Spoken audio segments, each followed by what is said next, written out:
Os filmes caseiros de Eva Braun mostravam um Hitler bem diferente daquele retratado na propaganda. O líder solitário e celibatário.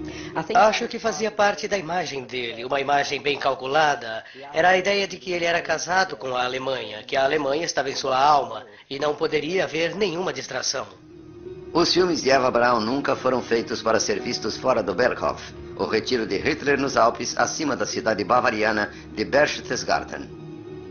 Aos olhos do público, ela não existia.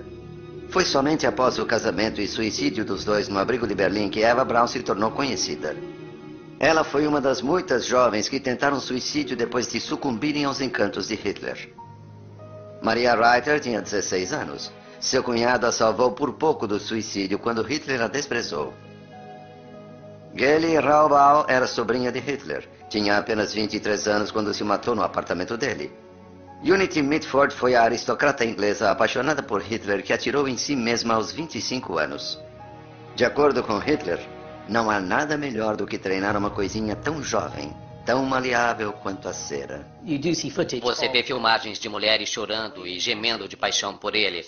É claro, isso é espalhado pela máquina de propaganda de Goebbels. Eu acho que podemos estar certos, pelos diários e cartas, que muitas mulheres, provavelmente jovens, tinham uma queda por Hitler. Não eram apenas jovens e maleáveis, mas também mulheres maduras da alta sociedade, como Winifred Wagner, que ficou fascinada por seu charme e poder político. A rica industrial divorciada Magda Goebbels também foi atraída para Hitler. Ela teve de se contentar com o ministro de propaganda dele, Joseph Goebbels. Como sua esposa, ela era a primeira dama do regime nazista. Ela era de uma horda de mulheres que sucumbiram aos frequentemente fatais atrativos de Hitler. Mas quando jovem, em Linz, sua cidade natal na Áustria, parece que Adolf Hitler era tímido e impotente entre as mulheres. As pessoas que o conheciam na época...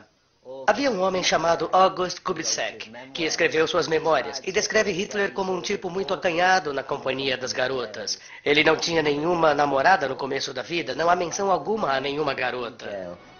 Até conhecer Stephanie, a filha de um funcionário do alto escalão do governo que ele não se atreveu a abordar. Hitler fantasiava com esse tipo de mulher. Ela era loura, era alta, era inatingível.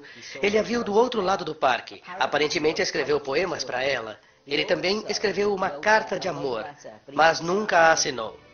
Stephanie despertou a atenção de muitos admiradores, mas Hitler só podia observar enquanto ela passeava pela rua principal com a mãe.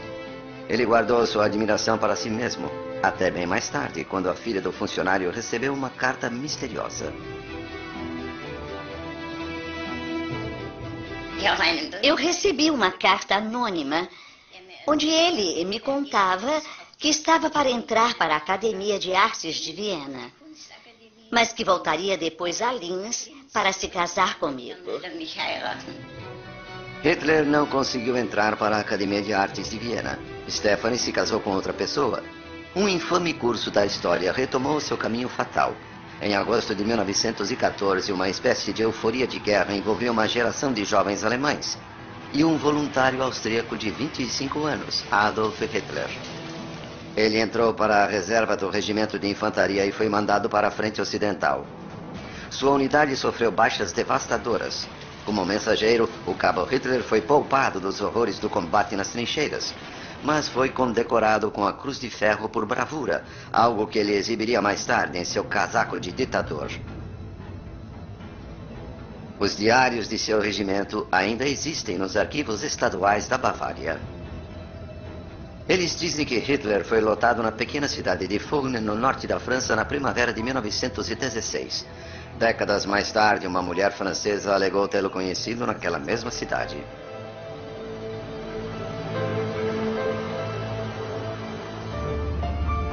Um colecionador na Bélgica possui uma pintura, um suposto retrato de Charlotte Lobjoie. O retrato mostra uma camponesa com um decote generoso agarrando um forcado.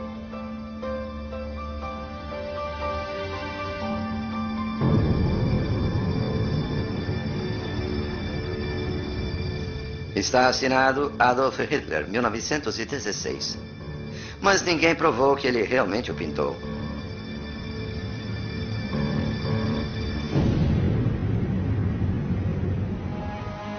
Charlotte engravidou em junho de 1917 na cidade de Montigny.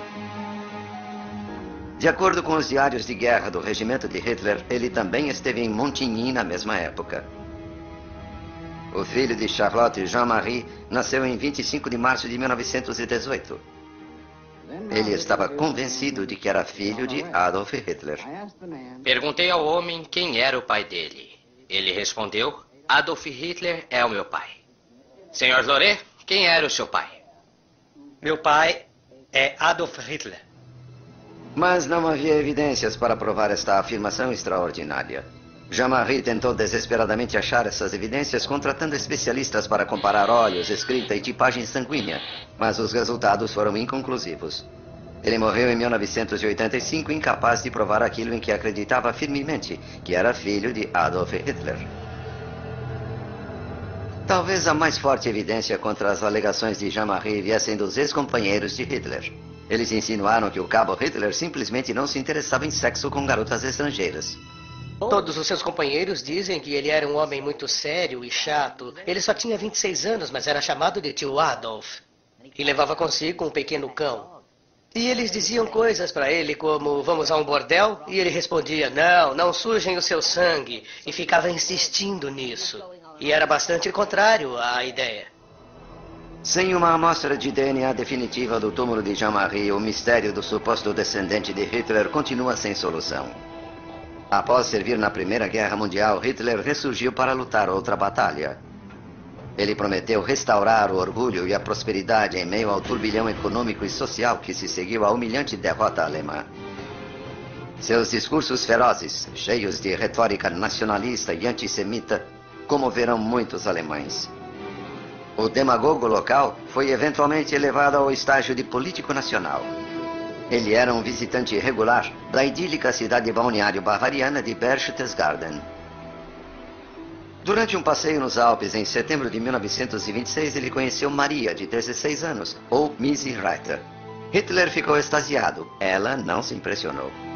Falando pela primeira vez, o sobrinho dela descreve como ela comparava seu emblemático bigode a uma gorda mosca negra. Ela contou para minha mãe bem no começo. Eu não aguento aquele homem com aquela mosca idiota debaixo do nariz. E ele é 20 anos mais velho que eu. E minha mãe disse, ele é muito velho para você. Mas ela logo mudou de opinião quando Hitler a convidou para vê-lo em ação no encontro do Partido Nazista. Sua performance diante de uma multidão estática surtiu o efeito desejado. Quando ela entrou no salão, Hitler interrompeu o discurso, andou até ela, beijou as mãos de Missy e Annie, levou-as a uma mesa, voltou ao pódio e continuou o discurso. Ela tinha 16 anos. Nenhuma garota de 16 anos é admirada tão publicamente, na frente de todas aquelas pessoas, pelo homem parado de pé ali, e isso provavelmente a impressionou. Foi quando minha fina camada de gelo derreteu, disse Maria mais tarde. Hitler a convidou para excursões. Durante uma viagem pelos campos de Berchtesgaden, houve um primeiro beijo. Mas o romance não floresceu. A política tomava muito tempo de Hitler. Ele mandou cartas de amor.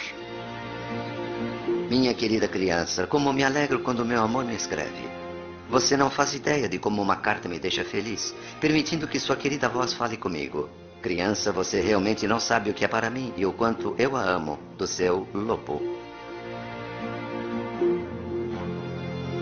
Acho que no contexto da época, homens mais velhos saíam com mulheres muito mais novas. E o pai de Hitler, lembre-se, casou-se com uma mulher 23 anos mais jovem que ele. Ele tinha 47 e acho que ela tinha 24. Então, não era incomum na família de Hitler ir atrás de alguém mais jovem. Lembre-se que Reiter tinha 16 anos. Eva Braun tinha apenas 17 quando ele a conheceu. Então, na verdade, Hitler parecia gostar de mulheres muito novas, de aparência infantil. Apesar da queda por mulheres de aparência infantil, a agitada campanha política de Hitler pela Alemanha significava que ele teria cada vez menos tempo para se dedicar às queridas crianças como Maria Reiter. Após esperar vários meses para ver o seu amado Lobo, Missy tornou-se desesperada, confusa e suicida. Missy tentou se matar e, graças a Deus, foi encontrada no último instante. Numa entrevista em 1959, ela alegou que Hitler se afastou dela para evitar um escândalo. Ela disse que uma carta anônima foi mandada para o partido nazista ameaçando denunciar Hitler à polícia por sedução de menor. Ela alegou ter chegado a fazer sexo com Hitler, mas se isso é realmente verdade, é claro que nunca saberemos. Se Maria Reiter fez sexo com Hitler, isso parece ter tido um preço alto. Minha mãe ficou horrorizada quando descobriu que Missy, que sempre quis ter filhos, se esterilizara sob orientação de Hitler, porque Hitler não queria ter nenhum descendente. E ela queria ficar com Hitler a qualquer preço. Então, ela fez isso e não podia ter filhos. Ela provavelmente esperava que Hitler se casasse com ela no final. Mas o casamento estava fora de questão para o aspirante a Führer. Minha noiva é a Alemanha, ele declarou. Hitler já havia feito uma dramática proclamação no jornal do Partido Nazista. Ele dizia, estou tão casado com a política que não posso considerar também ficar noivo. Adolf Hitler, 1925. Apesar de tal propaganda e dos esforços para bancar o solteiro chegado a crianças, Hitler também atraiu mulheres mais velhas e respeitáveis da alta sociedade bavariana. Hitler também atraiu o interesse de algumas das grandes damas do Terceiro Reich. Essas mulheres eram atraídas para Hitler porque ele era carismático, porque ele parecia se interessar de coração pelo povo alemão. Essas mulheres eram mesmo nacionalistas convictas. Winifred Wagner era uma nacionalista alemã nascida na Inglaterra. Era casada com o filho de Richard Wagner, Siegfried. Após a morte dele, Hitler lhe propôs casamento. Um movimento calculado que lhe traria prestígio e talvez satisfizesse uma obsessão pessoal. Ele adorava Wagner, a música de Richard Wagner. Todo mundo sabe que quando ele estava em Viena, ele ia à ópera quase todas as noites. Na verdade, ele gastou toda uma herança indo à ópera. Então, obviamente, quando Winifred Wagner entrou para o seu círculo, houve um pouco de adoração de fã por trás disso. De certo modo, houve. Se ele pudesse ligar Hitler a Wagner, pense no que essa ideia seria para a Alemanha. Ele a pediu em casamento 2 vezes, entre 1930 e 1933. E nas 2 vezes, ela respondeu que só faria aquilo se ele estivesse numa posição oficial. Uma vez que Hitler alcançou a posição oficial de chanceler, não precisava se casar por prestígio. Na única entrevista que concedeu diante das câmeras, Winifred Wagner descreveu o charme dele. Eu tenho que admitir que ele causou imediatamente uma profunda e poderosa impressão em mim. Principalmente seus olhos. Eram incrivelmente atraentes. Totalmente azuis, muito grandes e expressivos. Não eram só os grandes olhos azuis expressivos que atraíam partidárias como Winifred Wagner. No caso de Winifred Wagner, eles odiavam os judeus. O antissemitismo de Hitler, seu nacionalismo alemão, seu antibolcheviquismo eram atraentes para eles. Atraíam as suas ideias. Então não era só uma questão de carisma ou encanto pessoal. Eram mulheres inteligentes e políticas, mulheres que haviam operado no mundo político da elite nazista. Foi esta elite nazista que fez peregrinações simbólicas ao túmulo de Wagner e ao salão de festas em sua tradicional residência bavariana de Bayreuth.